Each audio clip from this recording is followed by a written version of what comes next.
18 जुलाई और 19 जुलाई का दिन कुंभ राशि के लोगों के लिए कैसा होने वाला है? क्या इन दिनों में लाभ होंगे? किन चीजों में आपको सावधानी रखनी होगी? हर एक चीज जानेंगे यहाँ विस्तार से।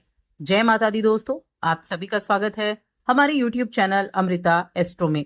और आज की इस वीडियो में मैं बात कर रही हूँ इन 2 दिनों के राशिफल के बारे में। सबसे पहले इन 2 दिनों के तिथि, नक्षत्र और योग की बात करेंगे, उसके बाद उसके प्रभाव के बारे में जानेंगे। तो देखिए, 18 जुलाई का दिन शुक्रवार का दिन है और कृष्ण पक्ष की अष्टमी तिथि है। चंद्रमा मेष राशि यानी आपके तीसरे भाव में मौजूद है और अश्विनी नक्षत्र में सुबह तक ही रहेंगे, उसके बाद भरणी नक्षत्र में आ जाएंगे। योगों की अगर मैं बात करूं तो धति नाम का योग बना हुआ है और सर्वार्थ सिद्धि नाम का योग बनेगा, जो पूरा दिन बनने वाला है। इसके बाद अगर 19 जुलाई की हम बात करें तो शनिवार का दिन है, कृष्ण पक्ष की नवमी तिथि है। चंद्रमा मेष राशि में ही है लेकिन कृतिका नक्षत्र में आ जाएंगे और सूर्य जो कि कर्क राशि में मौजूद थे और पुनर्वसु नक्षत्र में थे, अब इनके नक्षत्र का परिवर्तन होगा। नक्षत्र कौन सा? पुष्य नक्षत्र में सूर्य प्रवेश करेंगे। और देखिए, पुष्य नक्षत्र किसका है? ये शनिदेव का नक्षत्र है। तो अपने पिता के नक्षत्र में यहाँ सूर्य का प्रवेश होने वाला है। अभी बाकी योगों की अगर हम बात करें तो गण नाम का योग बनेगा और रवि नाम का योग इस दिन बनने वाला है। तो ये हो गई हमारी इन 2 दिनों की ग्रहों की स्थिति। अब इसी के आधार पर जानेंगे इन 2 दिनों में क्या कुछ विशेष, क्या कुछ खास होगा, क्या सावधानियां रखनी है। आगे बढ़ने से पहले छोटा सा निवेदन है, चैनल पर पहली बार आए हैं, अभी तक चैनल को सब्सक्राइब नहीं किया है तो जरूर कर लें। देखिए, 18 जुलाई की सबसे पहले अगर हम बात करें तो हेल्थ की मैं बात करूंगी कि आपकी हेल्थ कैसी रहेगी। तो हेल्थ के मामले में आज का दिन अच्छा है। तीसरा भाव जहां पर चंद्रमा मौजूद हैं, छठे भाव के स्वामी हैं, तो चंद्रमा के लिए एक अच्छी पोजीशन है, अपनी मित्र की राशि में है और साथ में नक्षत्र भी इनका इस भरणी नक्षत्र में है, ये भी अच्छा नक्षत्र है। तो स्वास्थ्य अच्छा रहेगा। कोई भी अगर हेल्थ इश्यू पहले चल रहा था तो उसमें भी राहत देखने को मिलेगी।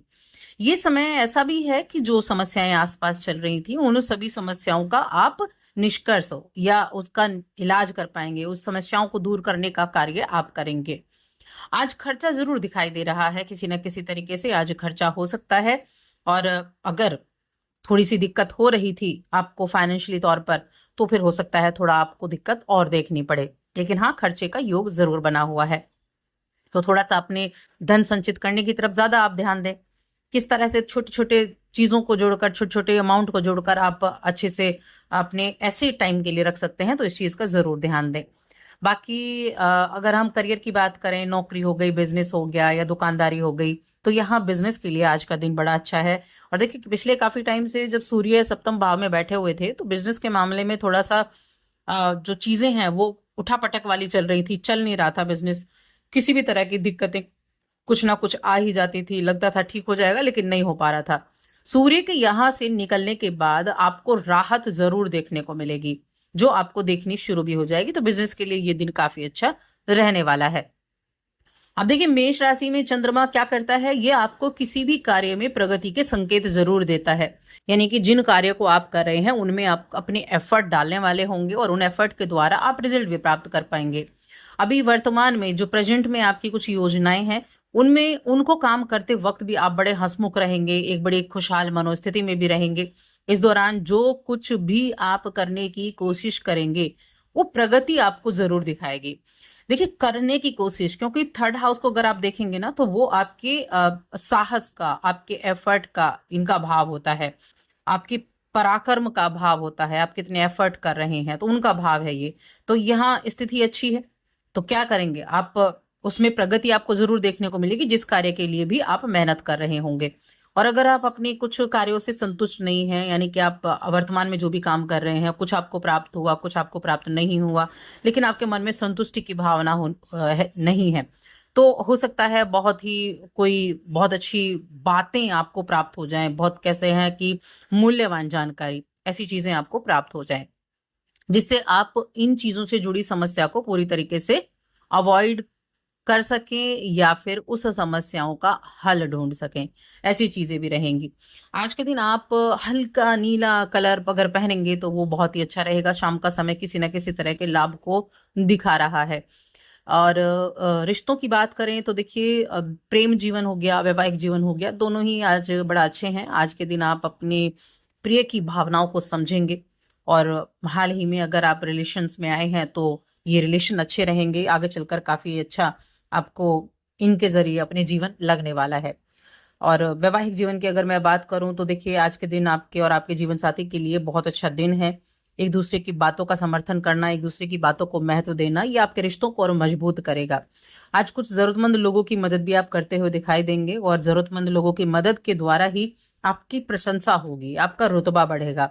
रुतबा यानी कि लोगों के बीच में एक चर्चा का विषय आपके लिए रहने वाला है। तो इन देखिए, जो एक आपके अंदर गुण है जो दूसरों की मदद करने का है, इसके द्वारा आप एक लोगों से अलग हटकर एक आपका व्यक्तित्व निखर कर आता है। ऐसी चीजें भी रहेंगी। अब बात करेंगे हम 19 जुलाई के बारे में। 19 जुलाई का दिन आपके लिए कैसा है? देखिए, चंद्रमा तो तीसरे भाव में ही है, लेकिन हाँ, नक्षत्र जरूर बदलेगा। पहले भरणी नक्षत्र में चंद्रमा थे और अब कृतिका नक्षत्र में चंद्रमा आ जाएंगे। तो क्या रहेगा यहाँ चीजें जो रहेंगी, आज आप अपनी, अगर किसी ऐसी जॉब में है जहां से टेबल के नीचे से पैसा प्राप्त होता है, तो आज आप अपनी ऊपरी कमाई को अपने दोस्तों, अपने परिवार के सदस्यों, उनके ऊपर खर्च करने वाले हैं। बहुत दिनों से काम से फुर्सत निकाल कर अगर आप कहीं जाना चाह रहे थे, एंटरटेनमेंट, कहीं मौज मस्ती के लिए कहीं यात्रा करना चाह रहे थे, तो किसी ग्रुप पर जुड़कर या अपने दोस्तों के साथ मिलकर आप प्लान कर सकते हैं और वहीं आप इस पैसे को खर्च कर सकते हैं। तो आपके मन में ये भी रहेगा, जो पैसा खर्च हो रहा है ठीक है, आप उतनी ज्यादा फिक्र नहीं करेंगे और दोस्तों के साथ जाने के लिए बड़े उत्साहित भी रहेंगे। तो ऐसी योजनाएं बनाइए, बिल्कुल बनाइए और अपनी लाइफ को एंजॉय भी कीजिए। आज आप अपने मेहनत के कारण अपनी सफलता में, अपने कार्यों में, अपने कामों में सफलता भी हासिल करेंगे और आपके साथी भी इस बात से खुश होंगे। आपके काम और आपकी सफलता, उसको एंजॉय भी आप करेंगे। देखिए, कभी जब भी अच्छा समय होता है, जब चीजें ठीक चल रही होती हैं, तो उस पल को आपको खुलकर जीना चाहिए, क्योंकि हमेशा जीवन में एक सा वक्त नहीं होता है। इसलिए जब अच्छे समय चल रहा हो, उसका लाभ उठाने के लिए आपको हमेशा तत्पर रहना चाहिए और उठाने की कोशिश भी करनी चाहिए, एंजॉय करना चाहिए। पता नहीं कल क्या हो और कल क्या ना हो, इसीलिए हर पल का लुत्फ उठाएं। काम कर रहे हैं, मेहनत कर रहे हैं, उतनी मेहनत से, इतने एफर्ट से काम कर रहे हैं, उसके द्वारा जो रिजल्ट प्राप्त हो रहा है उसको भी एंजॉय करें, तभी लाइफ आपकी स्मूथली चल सकती है। रिश्तों के मामले में अगर देखें तो प्रेम जीवन, वैवाहिक जीवन के लिए देखा जाए तो पार्टनर के साथ अच्छा दिन है और मानसिक रूप से, बौद्धिक रूप से आप बड़ा खुश मिजाज भी रहने वाले हैं। प्रेम जीवन के मामले में भी अच्छा है। और देखिए, लंबे समय से रिश्ते में बंधी जोड़ियां कहीं ना कहीं एक ठहराव की तरफ जाएंगी। यानी कि अगर आप रिलेशनशिप में हैं और उस रिलेशनशिप को और अधिक मजबूत करना चाहते हैं, तो उसके लिए भी आप अपने घर परिवार के लोगों से बातचीत कर सकते हैं। स्टूडेंट की मैं बात करूंगी तो स्टूडेंट्स के मामले में मिला जुला ये दिन होने वाले हैं। दोनों दिन की हम बात कर रहे हैं। अब यहाँ आपको ध्यान क्या रखना है? तो देखिए, एक तो खर्चे पर थोड़ा सा ध्यान रखना है, खर्चा थोड़ा अवॉइड करेंगे तो अच्छा रहेगा। और किसी भी चीज में अगर आपके अनुसार रिजल्ट नहीं प्राप्त होते हैं तो बिल्कुल भी असंतुष्ट ना हो, दोबारा प्रयास करें। जितना हो रहा है उससे आगे अच्छे के लिए आप प्रयास कर सकते हैं। इन चीजों का आपको अच्छे से ध्यान रखना है। बाकी दिन दो हैं जो है, दोनों अच्छे रहने वाले हैं। उपाय की बात करें, क्या उपाय आप करना चाहिए? तो कोई भी अगर आपके आसपास कोई बीमार व्यक्ति है और वो किसी तरह से सक्षम नहीं है, तो उसकी किसी ना किसी तरह से मदद करें। यानी रोगी व्यक्ति की मदद करनी है, चाहे आप अस्पताल में जाकर करें, अपने घर के आसपास करें। और साथ ही चैनल को सब्सक्राइब कर लें।